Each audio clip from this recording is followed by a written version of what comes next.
Hello all, welcome back to Lakshmi's library. నేను మీ లక్ష్మి. కథాశ్రోతలందరికీ మీ లక్ష్మి నమస్సుమాంజలి. ఎద్దనపూడి సులోచనారాణి గారు రాసిన పార్థు కథాకుసుమం 8వ భాగం నా మాటల్లో. ఏమిట్రా పార్థు, అలా చూస్తూ కూర్చున్నావు? మీ నాన్న వస్తాడనా? పక్కగా వచ్చి నిలబడిన కుర్రాడు పార్థు భుజం మీద చెయ్యి వేసి ఊపుతూ అడిగాడు. పార్థు ఆ చేతిని విసురుగా తోసేశాడు. సత్యం వచ్చి వెళ్ళి 15 రోజులైంది. పార్థు కూడా తండ్రి కోసం ఎదురు చూస్తూనే ఉన్నాడు. చూసి చూసి నిరాశతో అతడికి పిచ్చెక్కేటట్లుగా ఉంది. ఇప్పుడు తోటి కుర్రాడు మీద చెయ్యి వేసి తండ్రి సంగతి ఎత్తేసరికి పార్థుకి చాలా కోపం వచ్చింది. అతన్ని విసురుగా తోసేశాడు. అవతల కుర్రాడు పార్థు భుజం పట్టి నెట్టాడు. పార్థు వెంటనే అతని మీద కలబడి చితకదన్నాడు. మిగతా పిల్లలందరూ వచ్చి ఇద్దరిని విడదీసేసరికి ఇద్దరికి బాగా దెబ్బలు తగిలాయి. ఇట్లా చేస్తే నీతో ఎవరు మాట్లాడరు తెలుసా? స్కూలు అధికారి కేకలేశాడు. పార్థు అతన్ని మింగేటు చూశాడు. ఆ రాత్రి పార్థు నిద్రపోలేదు. నాన్న ఎందుకు రాలేదు? అమ్మకు ఎలా ఉందో? ఒకవేళ పాపాయి పుట్టిందేమో? ఆ కొత్త పాపాయి మోజులో పడి తనని మర్చిపోలేదు కదా. ఇక్కడి నుంచి పారిపోతే అమ్మకి ఇంకా కోపం వస్తుందేమో. నిన్న తన పక్క మంచం మీద ఉన్న సురేష్ చెప్పాడు, ఇక్కడి నుంచి ఎవరైనా పారిపోతే పోలీసులు పట్టుకుంటారంట. వాళ్ళ దగ్గర పెద్ద పెద్ద కుక్కలున్నాయంట. అవి పారిపోయిన వాళ్ళ వాసనతో పరిగెత్తుకొచ్చి ఎక్కడ దాక్కున్నా పట్టిస్తాయట. ఇప్పుడేం చేయటం? అమ్మా నాన్న తన గురించి పూర్తిగా మర్చిపోయారు.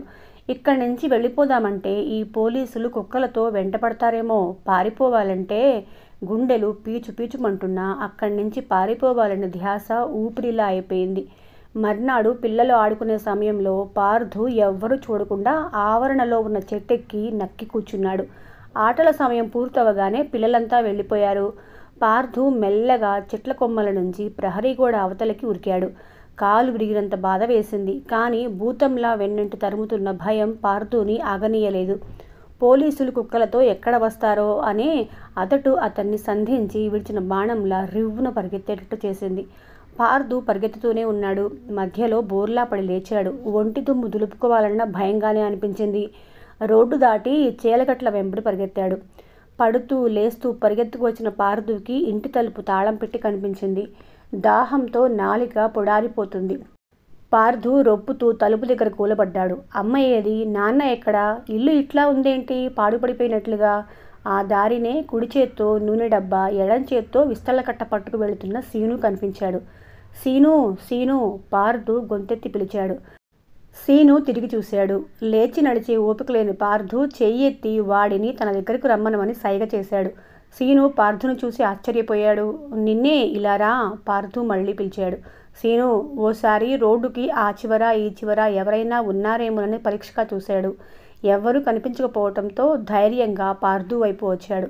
సీను, మా అమ్మ నాన్న ఏరిరా? ఎక్కడికి వెళ్ళారు? మీ అమ్మ చచ్చిపోయింది కదరా? ఛీ, మా అమ్మ ఎందుకురా చచ్చిపోతుంది? చాలా తప్పు మాట విన్నట్లుగా అన్నాడు పార్థు. నీకు తెలియదా? మీ నాన్న చెప్పలేదా? మీ అమ్మ చీర చెంగు మెడకు బిగించుకొని ఉరి వేసుకుని చచ్చిపోయింది. మీ నాన్న చాలా ఏడ్చాడు. పార్థు కళ్ళప్పగించుకుని చూస్తూనే ఉన్నాడు. మా నాన్న ఏడి? మీ నాన్నకి జ్వరంగా ఉంటే అదేదో ఊరు తీసుకెళ్లారు. గుళ్ళపాడులో ఉన్న డాక్టర్ నయం చేయలేకపోయాడు. సీను, నిజంగా నిజంగా అమ్మ చచ్చిపోయిందా? నిజంగా దేవుడి మీద ఒట్టురా? మా ఇంటి ముందు నుంచేగా శవం తీసుకెళ్లారు. పార్థుకి ఏడుపు వచ్చేసింది. మా నాన్న ఎక్కడున్నాడురా? నాకు తెలియదు. మీ ఇంటికి వస్తానురా, నాకు భయంగా ఉంది. సీను చెయ్యి పట్టుకున్నాడు. సీను చప్పున చెయ్యి విదిలించుకున్నాడు. అయ్యో, మా ఇంటికా? నిన్ను తీసుకువెళ్ళానంటే మా అమ్మ నన్ను చితకతంతుంది. ఎందుకని? నువ్వు రాంబాబుని కొట్టి చంపేశావుగా, అందుకని. నేనా? రాంబాబుని కొట్టాను కానీ చంపలేదురా, నిజం. నువ్వు రాంబాబుని చంపేశావంట, అందుకే నిన్ను జైల్లో పెట్టేశారు. నీతో మాట్లాడితే పోలీసులు నన్ను కూడా పట్టుకుపోతారంట. బాబోయ్, నాకు అసలే వాళ్ళంటే భయం. సీను మెట్లు దిగి వెళ్ళిపోయాడు. సీను! పార్థు జాలిగా పిలిచాడు. సీను ఆ పిలుపుకి వెనక్కి తిరగలేదు. పార్థుకి కంగారుగా, భయంగా, దిగులుగా ఉంది.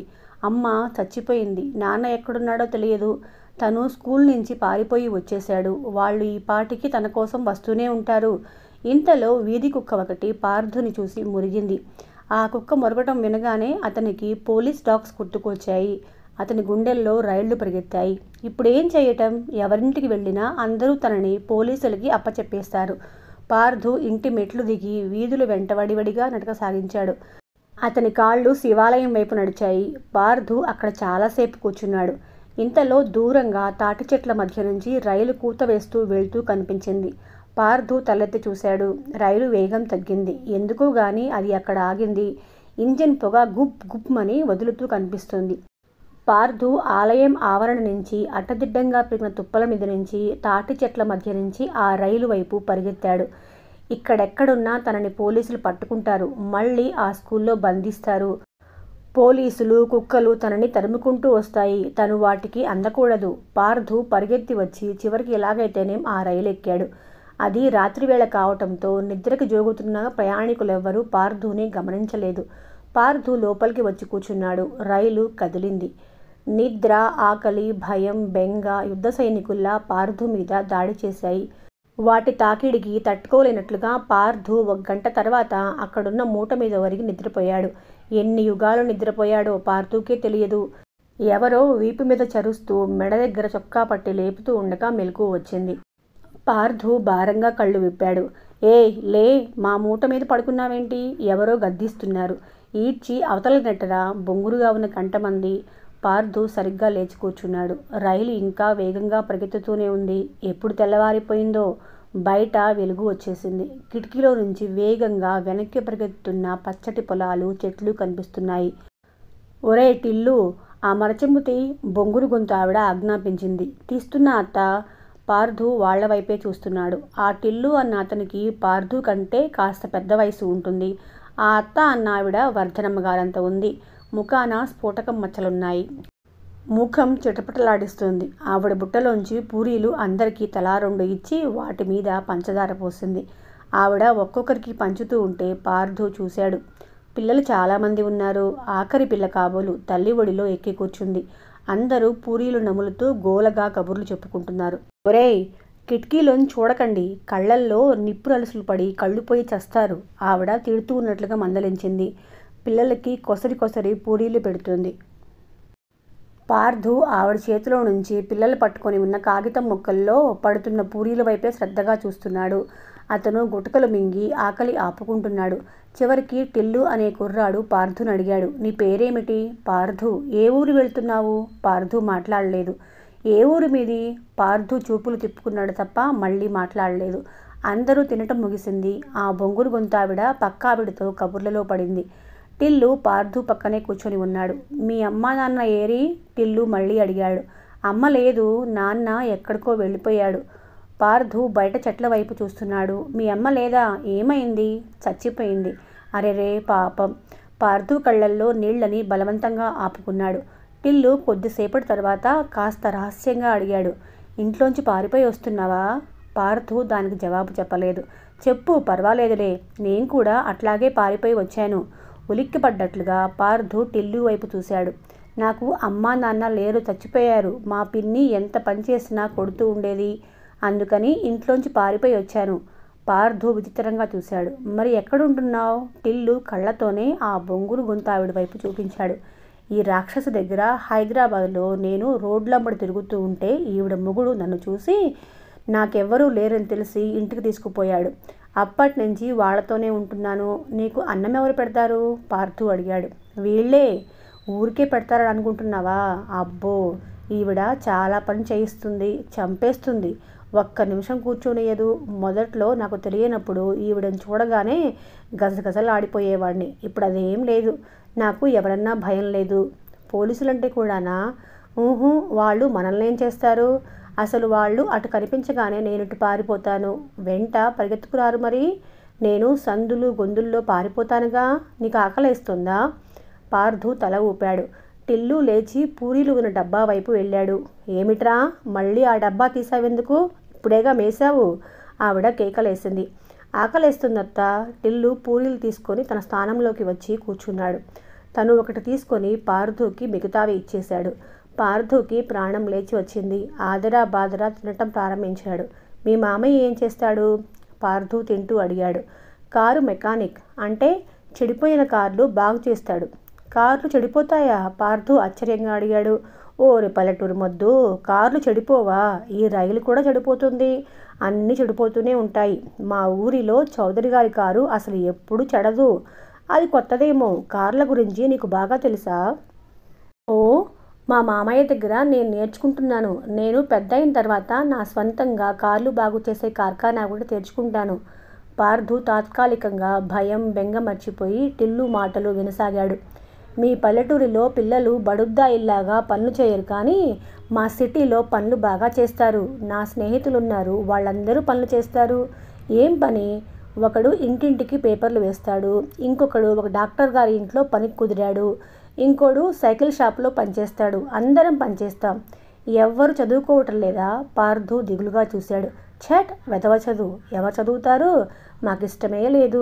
ఎంచక్క హాయిగా డబ్బులు సంపాదించుకొని సినిమాలు చూస్తాం, సర్కస్లకు వెళ్తాం, కావాల్సినవి కొనుక్కొని తింటాం. అంతా మా ఇష్టం. చదువుకోవాలంటే అమ్మని నాన్నని డబ్బడగాలి.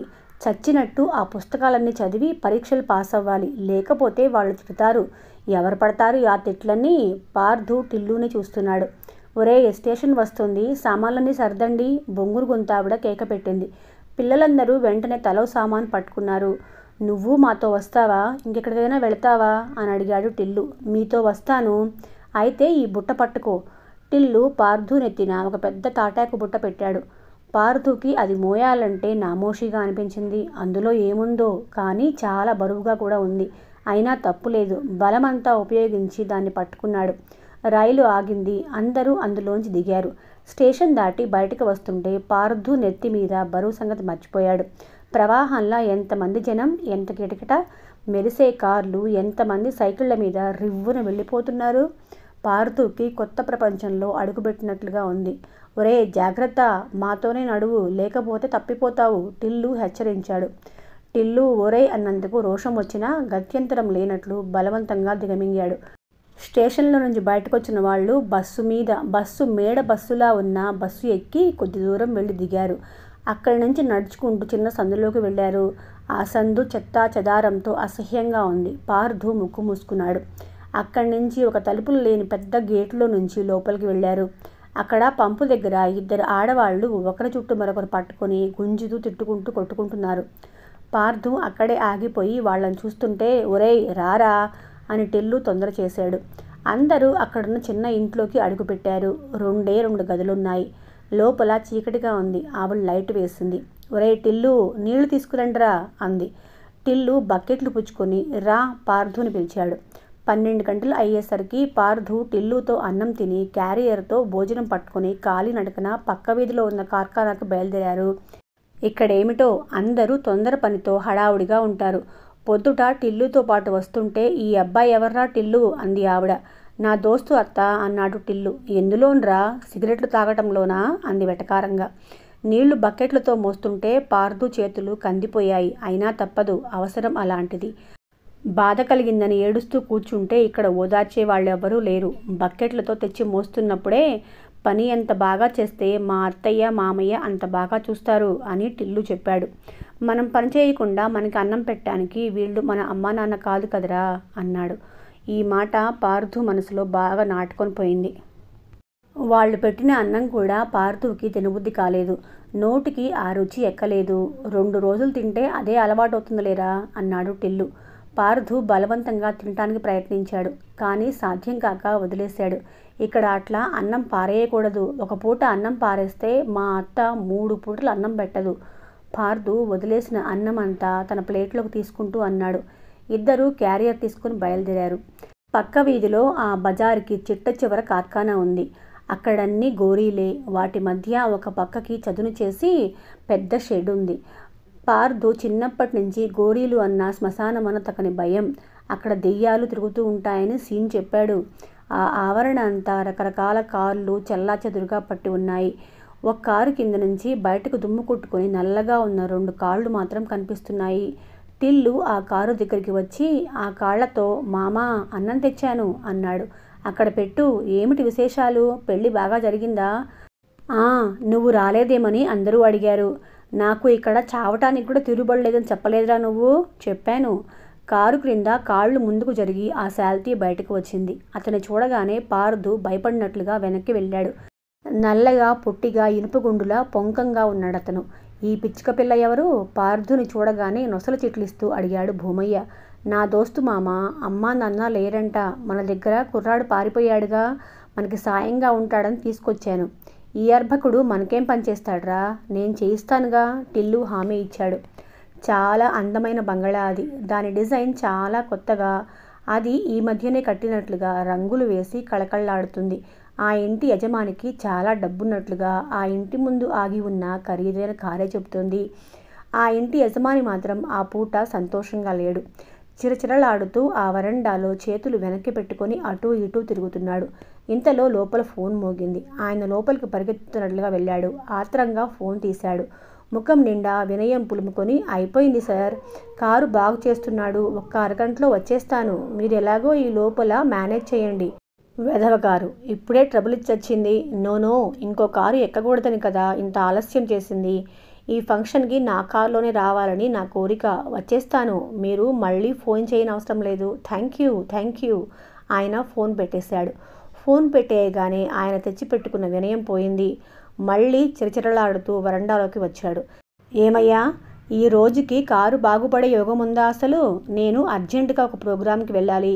అది మినిస్టర్ గారి సన్మానం. ఎంతో ఖర్చు చేసి అరేంజ్ చేశారు. ఈ కారు ఇప్పుడే ట్రబుల్ ఇచ్చిందేమయ్యా. అయిపోయింది సార్, అక్కడ కారు దగ్గర నుంచున్న వ్యక్తి చెప్పాడు. ఆ కారు క్రింద నుంచి 2 కాళ్ళు కనిపిస్తున్నాయి. ఆ తల నెరిసిన అతను ఆ కాళ్ళను ఉద్దేశించి అన్నాడు. ఏరా పార్థు, ఇంకా ఎంతసేపు పడుతుంది? అయిపోయింది మామ, 5 నిమిషాలు. 5 నిమిషాలేంటండి? ఈ మాట అరగంట నుంచి చెప్తున్నావయ్యా. అయినా నువ్వు చూడరాదు, నాకన్నా పార్థే త్వరగా చేస్తాడండి. ఏమిటో, ఈ పిల్లలు పెద్దయిన తర్వాత నేను పైపైన చూడటమే తప్ప ఈ పనులు అంతగా చేయటం లేదు. అందులో 6 నెలల నాడు సుస్థి పడ్డానా, అప్పటి నుంచి పిల్లలు నాకు పూర్తిగా రెస్ట్ ఇచ్చేశారు. టిల్లు, పార్థు వీళ్లే చూసుకుంటున్నారు. ఏదో మీ దయ వల్ల బాగానే ఉంది అన్నాడు భూమయ్య. మధ్యలో నా దయ ఏముందిలే అమ్మమ్మ, అంత మాట అనకండి. అంతా మీ దయే. ఎన్ని విధాలా తమరు ఆదుకోపోతే నేను, ఈ పిల్లలు ఈ మాత్రం నిలబడ్డాం. ఆయన ఆలస్యాన్ని ఆ మాటలతో మరిపించాలని, ఆయన కోపాన్ని శాంతపరచాలని అతను ప్రయత్నం చేస్తున్నాడు. కారు క్రింద కాళ్ళు కదిలాయి. పాకినట్టుగా కిందకు జరిగి కారు క్రింద నుంచి పార్థు లేచి వచ్చాడు. అతను వెళ్ళి కారులో కూర్చొని స్టార్ట్ చేశాడు. కారు స్టార్ట్ అయిపోయింది. అక్కడే కొంచెం ముందుకెళ్ళి మళ్ళీ రయ్యిన వెనక్కి తీసుకువచ్చి సరిగ్గా ఇంటి వరండా మెట్ల ముందు ఆపాడు. ఆయన ముఖం వికసించింది. అమ్మా శాంతి, కారు బాగైంది రా అని కేక పెట్టాడు. శాంతి అన్న అమ్మాయి బయటకొచ్చింది. కాంట్రాక్టర్ గారి కూతురు శాంతి. ఈ మధ్య కొత్తగా డ్రైవింగ్ నేర్చుకుంటుంది. తండ్రిని ఫంక్షన్స్కి తీసుకువెళ్ళటం సరదా. ఆయనకు కూడా కూతురు డ్రైవ్ చేస్తుండే గర్వమే. ఎవరు బాగు చేశారు? పార్థేనా అంది శాంతి. అవును అన్నాడు ఆయన. థ్యాంక్ యూ అంది శాంతి. డ్రైవింగ్ సీట్లో కూర్చుంటూ అక్కడ క్రోటన్స్ మొక్కలున్న కుండీల దగ్గర ఓ పక్కకు నిలబడి ఉన్న పార్థు తలెత్తి చూడలేదు. శాంతి అంత తీయగా థ్యాంక్ యూ అంటుంటే చిరునవ్వు నవ్వలేదు. తనని కాదులే అన్నట్లుగా ఆ కారు చక్రాలనే చూస్తూ నిలబడ్డాడు. కారు స్టార్ట్ అయింది. కాంట్రాక్టర్ గారు కేక పెట్టాడు. భూమయ్య, మర్చిపోయాను చెప్పటం, అమ్మాయి గారి పెళ్లి సెటిల్ అయింది. మీ ఆవిడ్ని కాస్త పంపు. మీ అమ్మగారికి సాయంగా ఉంటుంది. ఇంట్లో చాలా పనుంది. అలాగేనండయ్యా. పని అదేం చేస్తుందండి, కూర్చొని లేవలేదు. నా చిన్న కూతుర్ని పంపిస్తాలేండి. అలాగే అన్నారాయన. కారు వెళ్ళిపోయింది. పదమామ, నిన్ను ఇంటి దగ్గర దింపి నేను బజారుకి వెళతాను, పనుంది అన్నాడు పార్థు. ఇద్దరూ అక్కడ పక్కన ఆపి ఉన్న ఒక పాత కారు వైపు వచ్చారు. పార్థు డ్రైవింగ్ సీట్లో కూర్చున్నాడు. భూమయ్య పక్కన కూర్చున్నాడు. పార్థు చేతిలో ఆ కారు రివ్వున పరిగెత్తగలదు అన్నట్లు ఆ డొక్కు కారు స్టార్ట్ అయింది. పార్థు, పార్థు, ఓ పార్థు, దూరంగా ఉన్న గదిలో నుంచి పిలుపు వినిపిస్తోంది. గదిలో మడత మంచం మీద పడుకొని ఉన్న పార్థు ఒకసారి ఆ పిలుపు ఆలకించినట్టుగా విని మళ్ళీ పక్కకు తిరిగి పడుకున్నాడు. పార్థు, చాయ్ చల్లారిపోతుంది, జల్దీరా. పార్థు ఆ పిలుపు లక్ష్య పెట్టినట్లుగా అలసటగా నిద్ర వస్తున్నట్లుగా కళ్ళు మూసుకున్నాడు. అతనికి ఎప్పుడూ గాని ఇలా పగలు విశ్రాంతి దొరకదు. పని పని, ఎప్పుడూ పని. సిటీలో కొన్ని 100 కార్లున్నాయి. వాటిల్లో ఎప్పుడూ కొన్ని ఏవో రిపేర్ వచ్చి చెడిపోతూనే ఉంటాయి. పార్థు ఆధ్వర్యంలో భూమయ్య కార్ఖానాకి బాగా పేరు వచ్చింది. ఎలాంటి రిపేర్ అయినా నిమిషంలో చేస్తాడనే నమ్మకం వ్యాపించింది. అతని కార్ఖానా ఆవరణలో ఎప్పుడూ చిన్నవి పెద్దవి, స్వదేశీవి విదేశీ కార్లు పార్థు చేతుల కోసం నిరీక్షిస్తూ పడి ఉంటూనే ఉంటాయి. సంపాదన చాలా వచ్చినా భూమయ్యకి 8 మంది ఆడపిల్లలు ఉండటంతో సంసారం ఎదుగు బొదుగు లేనట్లుగా అలాగే ఉంటుంది. భూమయ్య ఈ మధ్యనే 2 ఆడపిల్లల పెళ్ళిళ్ళు చేశాడు. 3వ పిల్ల దుర్గ మళ్ళీ పెళ్ళికి రెడీగా ఉంది. పెళ్ళి అంటే డబ్బు కూడబెట్టాలి. వచ్చిన డబ్బు చేసిన అప్పులకే చాలటం లేదు. పార్థుకి ఈ గొడవలేం పట్టవు. కార్లు బాగు చేయటం వరకే అతని పని. డబ్బు వ్యవహారం అంతా భూమయ్య చూసుకుంటాడు. కళ్ళు మూసుకొని నిద్రలోకి జారిపోతున్న పార్థుకి భుజం మీద ఏదో గరగరలాడుతూ పాకటంతో ఉలిక్కిపాటుగా దాని చేత్తో పట్టుకొని కళ్ళు తెరిచాడు. ఎదురుగా వేడివేడిగా పొగలు వస్తున్న టీ కప్పు పట్టుకున్న దుర్గ నిలబడి ఉంది. దుర్గ పార్థును లేపటానికి వంగటంతో జడ మీద పడి గరగరలాడి పార్థు గుప్పెట్లోకి వచ్చింది. పార్థు సవరాలంటే చెడ్డ కంపరం. చేతికి చిక్కిన జడని పట్టుకున్నంత వేగంగా వదిలేశాడు. లేలే, ఏమిటి పడుకున్నావు? ఛాయ్ వద్దా అంది దబాయిస్తున్నట్లుగా. నిద్ర వస్తుంది. మళ్ళీ కళ్ళు మూసుకున్నాడు. వస్తుంది వస్తుంది. వేడి వేడి టీ నెత్తి మీద పోస్తే ఆ నిద్ర కాస్త ఆ కిటికీలోంచి ఎగిరి చక్కా పోతుంది అంటూ బెదిరించింది. అతను భయపడ్డాడు. దుర్గ మొండిది, అన్నంత పని చేస్తుంది కూడా. వెంటనే లేచి కూర్చున్నాడు. ఇవ్వు, టీ కోసం చేయి జాపాడు. దుర్గ ఇవ్వలేదు. నీకోసం టీ స్పెషల్గా చేశాను, నాకేమిస్తావో చెప్పు. అతను దుర్గ వైపు చూశాడు. ఆ నవ్వులో కళ్ళల్లో కవ్వింపు అతనికి బాగానే అర్థమైంది. ఇంట్లో మామలేడా ఏమిటి అన్నాడు. దుర్గ మూతి తిప్పింది. నాన్న ఉంటే నీ గదికి నేనెందుకు వస్తాను? నాన్నే కాదు, అమ్మ కూడా లేదు, సరేనా? సరేలే, టీ ఇవ్వు మళ్ళీ అడిగాడు. నన్ను సినిమాకి తీసుకెళ్తావా లేదా? నాకు పనుంది. నీ పని నువ్వు. నేను చచ్చిపోయే వరకు ఉంటుంది. నన్ను సినిమాకి తీసుకెళ్ళు అంటూ కప్పు అందించింది. అమ్మని అడిగావా? అడిగితే పంపిస్తుందా? నా స్నేహితురాలి ఇంటికి వెళ్తానని చెప్పాను. నువ్వు వచ్చేయి. అబద్ధం ఎందుకు చెప్పాలి? అబ్బా, సత్యహరిశ్చంద్రుడు పెద్ద మగాడు బయలుదేరాడు. పార్థు టీ తాగేసి లేచి షర్టు వేసుకుని గోడకు తగిలించిన అద్దంలోకి చూస్తూ తలదూవుకున్నాడు. దుర్గ అతని భుజాలు పట్టుకుంది. కాళ్ళెత్తి అతని మెడ ముద్దు పెట్టుకుంది. నన్ను సినిమాకు తీసుకెళ్ళమని ఎందుకంటున్నానో తెలుసా? ఎందుకు తెలియదు? నీకు సినిమాలంటే పిచ్చి కదా. ఈరోజు ఏదైనా కొత్తగా రిలీజ్ అయిందేమో. దుర్గ అతని జుట్టుపట్టి లాగింది. అతను నీట్గా దువ్వుకున్న క్రాఫ్ ఎడాపెడా చెరిపేసింది. అతను ఏమీ అనలేదు. మళ్ళీ వెనక్కి తిరిగి జుట్టు దువ్వుకున్నాడు. సినిమాకి తీసుకెళ్తావా లేదా? రెట్టించింది. వెళ్ళదలుచుకుంటే మామని అడుగు, అందరం కలిసి వెళదాం. అతను వెళ్ళి చెప్పులు వేసుకున్నాడు. నువ్వు ఇప్పుడు ఎక్కడికి వెళ్తున్నావు? కార్ఖానాకి. నేను నీతో వస్తాను. వచ్చి ఏం చేస్తావు? నీ దగ్గర కార్లు బాగు చేయడం నేర్చుకుంటాను. ఇంతలో దుర్గా అంటూ భూమయ్య కంఠం వినిపించింది. ఇక్కడే ఉన్నాను నానా. దుర్గా చటుక్కున పార్థు చేతి మీద గట్టిగా గిల్లి వెంటనే బయట కొంగు భుజం చుట్టూ కప్పుకొని అక్కడున్న టీ కప్పు చేతిలో పట్టుకొని బుద్ధిమంతురాల్లా చూస్తూ నిలబడింది. భూమయ్య అక్కడికి వచ్చాడు. పార్థు కార్ఖానాకి వెళ్తుంటే టీ తెచ్చి ఇచ్చాను నానా అంది. భూమయ్య నవ్వాడు. దుర్గా, ఇంత పెద్దయ్యావు ఇంకా పార్థుయేనా? నువ్వు చిన్నప్పుడు నోరు తిరక్క ఆ మాట అంటే పిల్లలందరికీ అదే అలవాటైపోయింది. బయట అందరూ కూడా పార్థు అనే అంటున్నారు. మీ అమ్మ కాంట్రాక్టర్ గారి ఇంటి దగ్గర నుంచి ఇంకా రాలేదా? నాన్న, పార్థుని నాకు డ్రైవింగ్ నేర్పమని చెప్పు. దుర్గా గారాలు పోయింది. నీకు డ్రైవింగ్ ఎందుకే? కారున్న మొగుడిని చేసుకుంటావా? కారులు బాగు చేసేవాడైనా పర్లేదు నాన్న. పార్థు వైపు చూసింది. భూమయ్య గొల్లు నవ్వాడు. దుర్గ తండ్రి దగ్గర మరింత గారాలు పోయింది. నువ్వు చెప్పు నాన్న. నేను ఇప్పుడే అడుగుతుంటే నాకు తెలియదు, నాన్నను అడుగు అంటున్నాడు. దానికేముంది, నేర్చుకో. పార్థు, కొంచెం సేపు మన కారు అలా గ్రౌండ్కి తీసుకుపోయి దుర్గకి కారు నేర్పు. కార్ఖానాలో పనుంది మామ. టిల్లు ఉన్నాడుగా, చూసుకుంటాడులే. 4 గంటలకల్లా నేను వస్తానని చెప్పు. అబ్బా, నాన్న చెబుతుంటే నీకెందుకు? పదరాదు. దుర్గ కోపంగా చూసింది. నేను చెబుతాలే పార్థు, నువ్వు వెళ్ళు అన్నాడు భూమయ్య. దుర్గ ముఖంలోకి ఉత్సాహం వెల్లువలా వచ్చింది. అబ్బాయి గారి పని అయింది అన్నట్లు చూసింది. పార్థు కారులో కూర్చుంటూ ఉండగానే దుర్గ హడావుడిగా వచ్చి కూర్చుంది. నువ్వు నన్ను తప్పించుకోవాలని చూశావు కదూ అంటూ అతని చేతి మీద గట్టిగా గిల్లింది. డ్రైవ్ చేస్తున్నప్పుడు అలా గిల్లకు, ఇదొక కుంటి గుర్రం. స్టార్ట్ అయితే ఆగదు, ఆగితే స్టార్ట్ అవ్వదు అన్నాడు. దుర్గ బుద్ధిమంతురాల్లాగా అతని మాటను పాటించినట్లు కూర్చుంది. ఈ కారుని నమ్ముకొని వస్తున్నావు, నీ ఇష్టం. ఇది ఎప్పుడైనా ఎక్కడైనా ఆగిపోతుంది. నువ్వు బస్సులోనో నడిచో ఇంటికి రావాలి హెచ్చరిస్తున్నట్లుగా అన్నాడు. బాగుంది, నేను అలా ఎందుకు వస్తాను? నీ వెంట వస్తున్న దాన్ని నువ్వు లేకుండా తిరిగి వెళ్తానా? కారు ఆగిపోతే నేనేం చేస్తాను? నీకు కాళ్ళు లేవా, భుజాలు లేవా? నన్ను నీ భుజం మీద వేసుకుని ఇంటికి నడిచిరా. పార్థు నవ్వాడు. అమ్మయ్య, ఎన్నాళ్ళకి నీ మొహాన నవ్వు చూశాను. పాదు, నాకు తెలియక అడుగుతాను, నువ్వు అసలు ఎప్పుడు నవ్వవేం? ఎప్పుడు అలా చిటపటలాడుతూ ఉంటావెందుకు? పార్థు మాట్లాడలేదు. అతని ముఖం సీరియస్గా అయింది. నేర్చుకో మరి, స్టీరింగ్ చూపించాడు. నాకెందుకు? నేను కార్ డ్రైవింగ్ నేర్చుకోవడానికి వచ్చా అనుకున్నావా? మరెందుకు వచ్చావు? నీతో మాట్లాడటానికి. అతను మౌనం వహించాడు.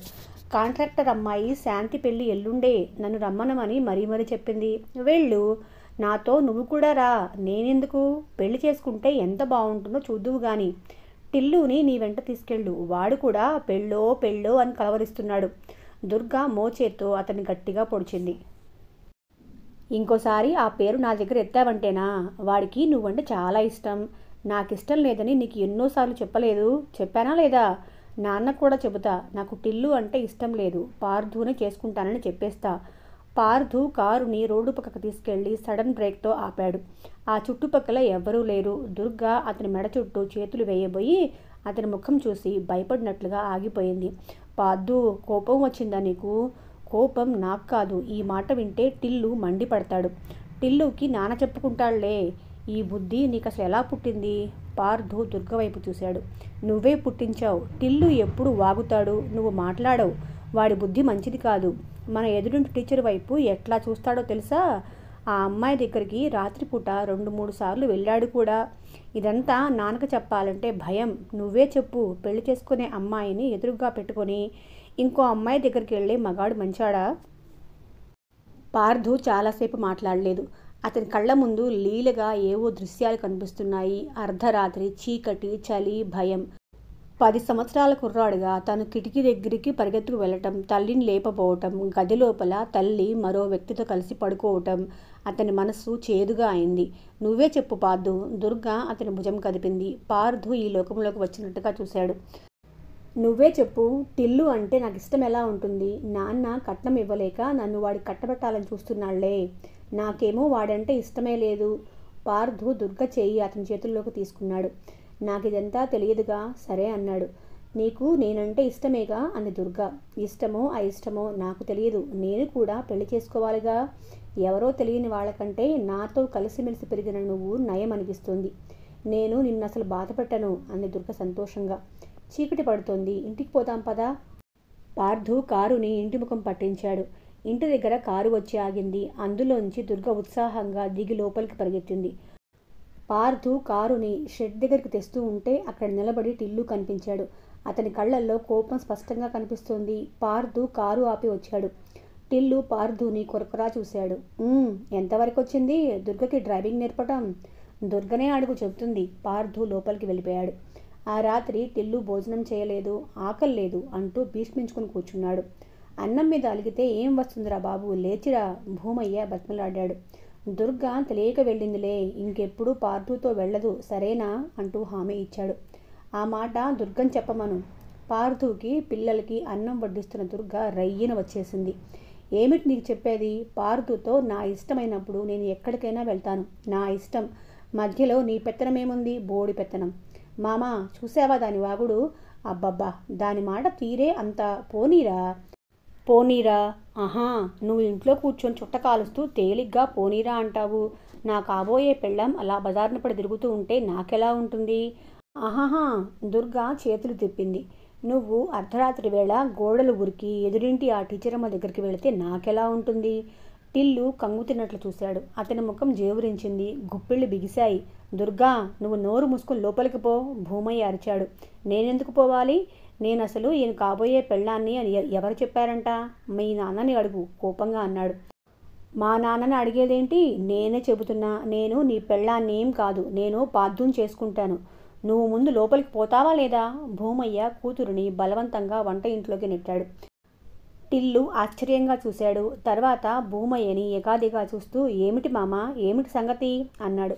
టిల్లు తన చేతి కింద పెరిగిన కుర్రాడే అయినా ఇప్పుడు టిల్లును చూస్తే భూమయ్యకే భయం. ఏదైనా తగాదా వస్తే టిల్లు తల వంచుకొని వెళ్ళిపోడు. తాడు తెంచుకున్న ఆంబోతు కొమ్ము విసిరినట్టు ముందు కొట్లాటకు దిగుతాడు. ఏమిటి దాని వాగుడు? గద్దించినట్లుగా అడిగాడు టిల్లు. దాని మాటలకేమ్రా, నువ్వు మాట దాటవేయకు, నాకు మండుతుంది. పోనీలే అనుకోవటానికి ఇది డబ్బు లెక్కల విషయం కాదుగా. పార్థుని చేసుకుంటానంటుందేంటి? నేను కూడా ఇప్పుడే వింటున్నాను. దానికి పార్థు అంటే ఇష్టం కలిగింది కాబోలు. దుర్గ కాకపోతే కాంతం లేదట్రా. కాంతం కాకపోతే కనకమ్మల ఊళ్ళో ఇంకా చాలామంది ఉన్నారు. నువ్వు అట్లా అనకరా. ఈ గోలేమిటో నాకు అస్సలు తెలియదు. నేను కనుక్కుంటానుగా. రా నువ్వు అన్నం తిను, భూమయ్య బతిమలాడాడు. గట్టిగా కనుక్కో, దుర్గా నా పెళ్ళాం అని చిన్నప్పటి నుంచి నువ్వే అంటున్నావు, ఆ మాట మర్చిపోకు. టిల్లు వచ్చి పార్థు పక్కన భోజనానికి కూర్చున్నాడు. ఎప్పటిలా అతను నవ్వుతూ తుళ్ళుతూ పార్థు వీపు మీద సరిచి తమాషా చేస్తూ పిల్లల్ని నవ్వుస్తూ మాట్లాడలేదు. మొదటిసారిగా పార్థు టిల్లు ఆ పూట మాట్లాడుకోలేదు. భూమయ్యకి ఆ ఇంట్లో నిప్పు రాసుకొని చూరుకు అంటుకున్నంత అశాంతిగా అనిపించింది ఆ రాత్రి. పార్థు పొడుగాటి కారును తుడుస్తున్నాడు. ఆ కారు అంటే పార్థుకి ఎంతో ఇష్టం. కారణం అది ఎంతో అందంగా ఉండటమే కాకుండా మాటి మాటికి చెడిపోయి పార్థు కార్ఖానాకి వస్తూ ఉంటుంది. దాని యజమానికి అదంటే ఉన్న మోజో ఏమిటో తెలియదు కానీ ఓపిగ్గా దానికి వచ్చిన రిపేర్లు భరిస్తాడు. ఎంతో కష్టపడి బాగు చేసి పంపితే నెలైనా తిరగకుండా కొత్త పెళ్లి కూతురులా తిరిగి వచ్చేస్తుంది. కాంట్రాక్టర్ గారు కూతురు పెళ్లికి పెళ్లి కొడుకుని స్టేషన్ నుంచి తీసుకువచ్చేటందుకు మంచి కారు చూడమని పార్థుకు చెప్పాడు. పార్థు ఇదివరకు ఒకరిద్దరికి ఇచ్చినట్లే ఈ కారు యజమానికి చెప్పి పెళ్లికి దీన్ని తీసుకువెళ్లే ఏర్పాటు చేశాడు. ఇంత క్రితమే వచ్చి వెళ్ళిన దీని యజమాని, లాభం లేదు పార్థు, ఇది నా సంపాదనని నా భార్య కంటే ఎక్కువ తినేస్తుంది. మా స్నేహితుడు ఒకనికి అమ్మేస్తున్నాను, బేరం కుదిరింది అని చెప్పి వెళ్ళాడు. బహుశా ఈసారి వెళ్ళిపోతే ఇక తన దగ్గరికి రాదేమో అన్నట్లు అతను తన పాత నేస్తాన్ని మర్యాద చేసినట్లు ఆత్మీయంగా తుడుస్తున్నాడు. పార్థు తుడవడం పూర్తి చేసి సరిగ్గా లేచి నిలబడేసరికి ఎదురుగా దుర్గా కిలకిలా నవ్వుతూ కనిపించింది. తన పని ధ్యాసలో ఉన్న పార్థు దుర్గా అక్కడికి ఎప్పుడు వచ్చిందో గమనించనే లేదు. నువ్వు కారు తుడుస్తున్నావా, కళ్ళకంటున్నావా అంది దుర్గా. రెండూ చేస్తున్నాను అన్నాడు అతను. దుర్గా అతనికి దగ్గరగా వచ్చి ఎర్రటి చిన్న కాగితం లాంటిది అతని ముందు ఆడిస్తూ ఇదిగో అంది. ఏమిటిది? శుభలేఖ. శుభలేఖ? ఎవరి పెళ్ళి? ఎవరి పెళ్ళేమిటి? మన పెళ్ళే. శుభలేఖలు అచ్చయ్య వచ్చేశాయి. మొట్టమొదట నీకు చూపించడానికి వచ్చాను. పార్థు నిటారుగా అయ్యాడు. శుభలేఖలు అచ్చయ్యాయా? నన్ను అడగకుండానే? నిన్ను అడిగేదేమిటి? చదివి వినిపించనా? ఇదిగో విను. నా పుత్రిక చిరంజీవి సౌభాగ్యవతి దుర్గని పార్థుకి ఇచ్చి 12వ తేదీన బుధవారం ఉదయం 10 గంటలకు పెద్దలు నిశ్చయించిన శుభముహూర్తం. అప్పటికే పార్థు దుర్గ మీద కలబడి అది లాక్కెళ్ళిపోయాడు. అతను ఆత్రంగా చదివాడు. కానీ ఎర్రటి కాగితం మీద బంగారు రంగు అక్షరాలతో ఉన్న శుభలేఖలో ఉన్న పేర్లు అవి కావు.